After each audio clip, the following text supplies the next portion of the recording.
Oh, come on. You're not, are you? Why not? No. It's not for anybody else. Anyway, we got on the bus. We get over there, and as you got off the bus, they had the soldiers all lined up.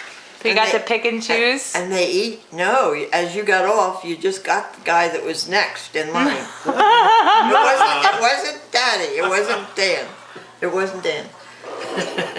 They each had a homemade corsage in their hand. They made them? I guess so. They knew these girls were coming over, and they had corsages. So was there enough girls for the guys? I don't even remember the guy that I got.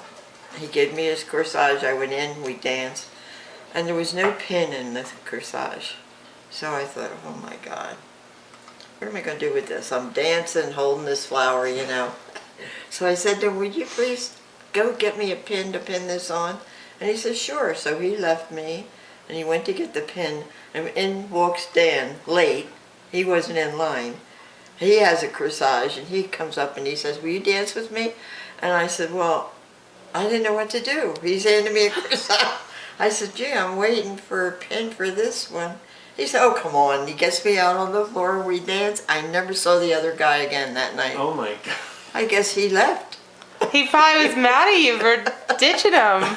It was so Like, funny. look at that two-timing corsage lady. Yeah, and so we're dancing. We had a good time, you know. Oh, I really enjoyed him. He had a lot of personality, and it was a fun night. And he wants my medal, right? And I said, oh, I can't do that. I said, I really can't give you this. I said, but if you give me your address, I'll get you a mail medal. I'll mail it to you. And he said, okay, that's a deal. So he's chewing gum. I never saw him chew gum again. He's chewing like crazy, the gum. I said, do you have any more gum with you? And he says, no, but I'll mail you some. So I said, okay, that's a deal. So after a couple of weeks, a letter came with 2 sticks of Wrigley's gum in it. From overseas? With his overseas address. Wow, what a romantic. And what, at the time, my mother was raising 2, Marion and Betty. You remember them at all? No? Okay, they were cousins. They were Uncle Jim, her brother Jim's kids. Their mother didn't want them.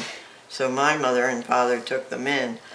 And I told her, I said, Marion, I says, I want to go to the Novena with you Monday night. I want to go to the shop and buy a medal and send it to this Fella. this guy I met at the dance, you know.